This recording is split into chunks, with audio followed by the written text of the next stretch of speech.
The Adventures in Consciousness is a 10-chapter journey exploring what consciousness is, how awareness shapes perception and behavior, and how individuals and leaders can live and act with greater clarity, responsibility, and impact in a rapidly changing world. The intention of the series is to cultivate peace, healing, and joyful community. Created and facilitated by Jack Heynen, who brings over 60 years of lived experience in formal training in psychology, divinity, and social work. The series is designed to guide meaningful conversations among leaders, Aboriginal youth, and students. So open your mind to the harmonious aspects of life.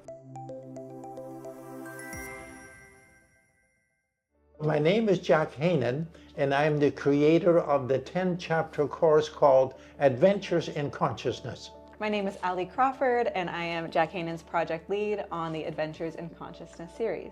Today we're going to be looking at chapter number 3. Chapter 3 focuses on how the universe operates through harmony and supercoherence. The conscious listening and communication in chapter 1, plus awareness and shaping of consciousness itself in chapter number 2. This becomes the foundation for applying consciousness to create harmony in relationships, communities, leadership, and global systems. The central message is align with harmony to create an upshift for the greater good. Can you give me some of those main ideas of chapter 3? Well, the concept of supercoherence is absolutely spellbinding and fascinating, because when we are looking at supercoherence in the universe, and we know how complex the universe is, billions of galaxies. It's beyond our simple imagination. But when we actually scientifically say, well, how long have we been around?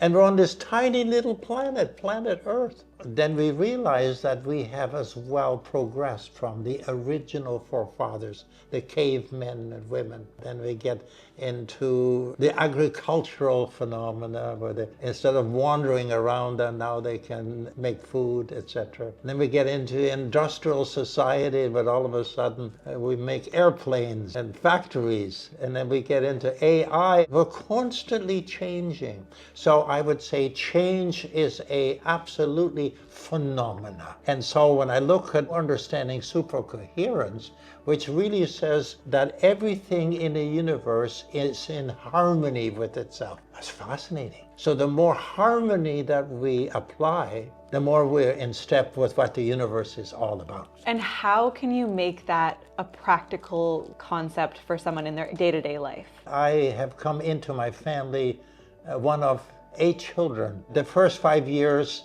in my life were living in Holland and being involved in the Second World War. And for 5 years we had no certainty. Because I was protected by my parents, I was supported by my brothers and one sister. I was in a country that pulled together. My experience was there is a caring system. Let's take a look at wonderful feelings like being loved, being embraced, looking at the universe and its ability on this planet to grow plants and have animals. And so open your mind to the harmonious aspects of life. And how would you connect the last chapter in how that applies to supercoherence? Well, consciousness is intended to be applied. And supercoherence says there is total harmony, and that's why the universe is still operating as it is. So I would say the simplest way is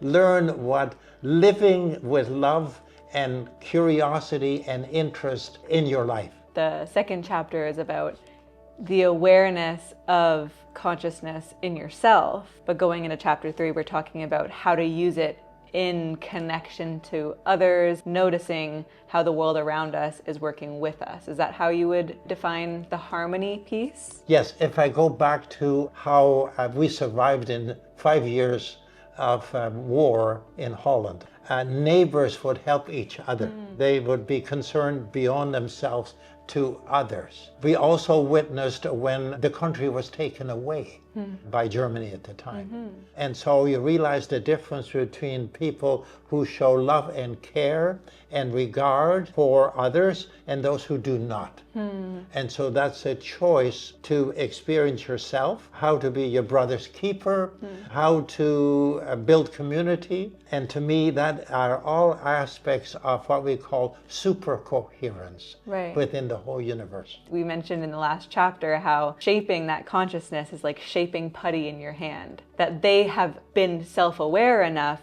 to understand what their values are, to understand what they want to create out of their experience, out of their connection with others. That's how they've shaped their consciousness. And then the super coherence is how everybody's consciousness works together and how it may lead to support your neighbor or to connect with your neighbor or to be kind to your neighbor. When we experience, hopingly, the love of parents, and not only the nuclear family, but the grandparents and everybody else, they care about you. Yeah. Now, then the question is, do you care about yourself? What is your relationship with yourself? Giving people permission to say, you have more control than you think. Totally. And that your sense of self in those environments, the decisions that you can make in those environments, the conversations you decide to have, the values you decide to hold, those are so many things you can have control over that will affect how you grow and you nurture and to change your environment. It makes me think of an example of a woman who had cancer. And so she's in a hospital and getting all kinds of treatment. The doctors are visiting her in a hospital and they're saying to her, we have a problem. We cannot find your cancer cells anymore. And she says, that's a problem? She was already putting into her mind a super conscious idea. I want to focus on wellness. Right. So Bruce Lipton, Dr. Bruce Lipton, was the cell expert. He took a sample of cells and he placed it in a compromising situation. Not enough light, not enough food, whatever. Then he took another one and put it in a wonderful environment. And he noticed a huge difference of growth. And he said, well, I didn't change the culture, but I changed the circumstances and we added the good stuff. Yeah. And then he began to realize that our cell structure is influenced by our perception and the attitude that we give to it. It is the attitude we have to ourselves that determines how the cells will respond. So attitude is part of that super coherence already in the universe. Right. So we talked about quality and quantity in this chapter, and you defined the quality of consciousness, the quality of energy that you're putting into how you're shaping things. So do you want to talk a little bit about what you mean by quality and quantity when it comes to super coherence in consciousness? A very good question. Now, if we're looking at quality, then we are inputting a different type of energy. When I want my garden to grow, then I'm going to put quality ingredients in it. So when we give quality, then quantity becomes the outcome. So in chapter 3, you mention about creating the ripple effect as being defined as everything starts with casting the first stone to create waves in the ocean of life, and that the intention and direction of expected outcomes depends upon values applied. Can you expand on that and how it would apply to today's world?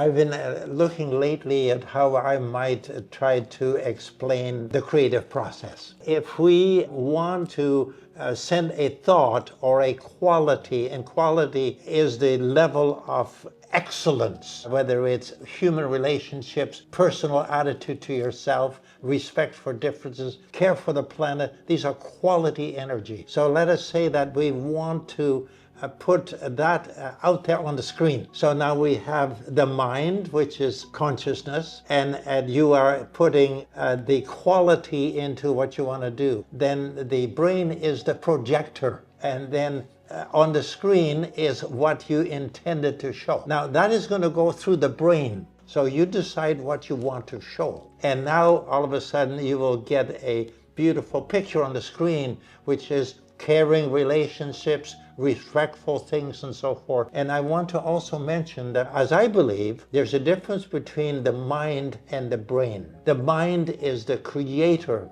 of thought. The brain is only the processor. So what we put into the mind is what we call the supercoherence principles of the universe. It's working. Get with the program. And the brain is wonderful, magnificent, but it only takes instructions from what the mind gives. As quality being higher vibrational energies. So just to be able to clarify and define that, because people might think about their corporations and they might think that this is what they've been taught. So that is quality of leadership, of being a good partner, of being a good person. But when you're talking about quality, you're talking about higher vibrational energy, correct? Wonderfully put. Higher vibrations, and we're talking a Hawkins scale of consciousness, and it's fascinating, and it's available to you. Just the internet, just go to Hawkins scale. 50% of people are only 200 or less out of 1,000. Below the 200, I'm angry, I'm upset, I don't trust, I'm low in my view of life, also in the lower values by which I live. And then all across, I am more selfish, I'm more controlling, and then you start complaining, why is nothing good happening? Well, because you have just chosen quality energy that creates quantity. And I want to make it very clear that when we use quality in our corporations, in our relationships, quantity is a natural product. Right. But when we focus too much on lower vibration emotion on that scale, we're probably giving it a lot of quantity in the way that we're having conversations, in the way that we're treating ourselves, in the way that we're treating one another. You don't have to put as much quantity in when you're working at a higher quality. Totally. It's the nature of the brain that can have repetitive negative thoughts that can manifest into other negative thoughts or feelings towards things, and you're working from this perception of the world and of people and of yourself that will bring you a lot more of that energy. Imagine that we have a team around us. Yeah. And now in that team, there could be people from different countries. Yeah. We could have people that have a different spiritual belief. We could have a balance of male or female. Now all of a sudden, a president comes in and he's going to conduct a meeting. And he says, the idea that we're having today in our meeting is that we're going to raise the quality of our products. Okay? So I'm going to conduct a meeting to say, based on a higher quality, I want your ideas to say, how do we improve the car? How do we improve the plants? Whatever. Now that is wonderful leadership. Now all of a sudden, somebody that has not been recognized on that team, could I please answer that question? Back in our country, in Lebanon, we did this. And the president says, oh, please, would you tell us more? Because what is he using? She is using quality. Speak up. Quality of a leader says, please welcome those ideas and let's see how together we can make it. And I am convinced that the higher the standards, and you said it yourself, the more it produces. Right. I have remembered this wonderful story by a minister of a church. He stated that anybody could count the number of seeds in an apple. You know, we can do that, cut it apart and put all the seeds on. He says, but only the creator knows the number of apples in a seed. And I thought that is marvelous when you think of it. So put that into an everyday life. Right. We could say, oh, we have this little script that has the values of the company. We'll put it on the door and, you know, good luck and all this and that. And then if complaints come in and you're not welcoming complaints, then people say, I'm not going to that company anymore. But if you actually say, we are doing a training course on the 5 values we have, and any complaint, we are seriously going to look at that, people are going to say, something went wrong, and they corrected it, and I am devoted to that company. Coming from a powerful leadership point of view of them, one, having consciousness, having shaped it, and acting through that shaping of it, and the harmony that is then created as a byproduct of people in that corporation feeling valued, respected as contributors. I love that. What are 3 application steps from this specific chapter that people can try today? So let's take a look at family. Family is supposed to happen in a caring, loving way. And while we're spread all over the planet now, different from before, so as your family, you can first of all say, I want to hold and keep my family together. Hello, make a phone call, send a letter, right? I haven't talked to you for a while. When are we going to get for lunch? When are we going to have the family picnic? Okay, that's it, right? And now, let us say that you have a problem. The other day I was asked, I need some help. Could you give me some counseling help? And I was so aware of the dynamics in that situation. And that would be very difficult to deal because the person wasn't ready to hear what needed to be changed. So the other thing would be, if you have trouble with somebody in the family, then why would be the first one to say, I want to get together with you, or I need to straighten out something, right? They could say, I don't want to talk to you. Well, you made the first move. And believe the fact that you made the first move has its own super coherence, because it may take the other person longer before they want to pick up the phone or say, that's me. That's the shaping of that energy. Absolutely. To create harmony. A situation where I attend the activities of our children as a grandfather. I was known somebody to say, I am so glad that you are there attending because you believe in me. And I thought, isn't that for a youngster to say it is important that I, as grandfather, would help her to believe in herself? And little do we know, the little things we can do can make a huge difference, but they come from the quality, and we get rid of our upsets. So then how would people in leadership apply that? I think when they, as a leader, review the qualities of any company and say we need a redraft of our qualities to fit a modern world, and then help you formulate the 3 to 5 core values, and then how would that translate into behaviors. And then you support those behaviors by teaching your staff, these are the core values, these represent the behaviors, and now when the public says, I have a problem, then we're going to use the value application to straighten it out. Right. And then all of a sudden people say, it's not that it didn't happen, but how they changed it. Right, and the quantity of profitability, of connection, of ideation, from the quality, the quantity that ripples behind. So what can people look forward to for the rest of this series? Okay, so the next chapter will be application of consciousness. And then the chapter we're going to deal with values. How do you change negative, fear, doubt, and hate into faith, hope, and love? And then the following chapter is to say, how do I change my ego drive into my spiritual self?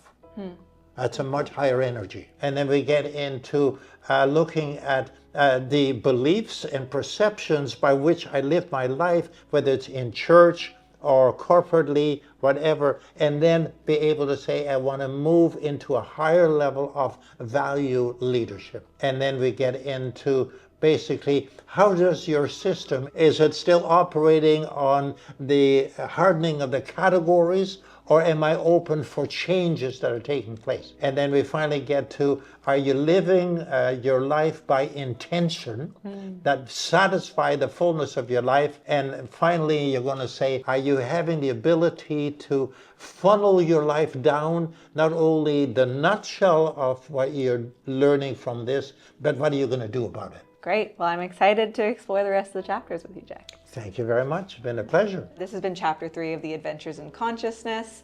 I'm wondering for you, where does supercoherence come in your life? Does it work in your families? Have you applied consciousness yet for yourself? And have you started to explore it with your outer world? I'm looking forward to hearing from you. So please like, comment, share, and subscribe. And we're excited to finish off the series with you.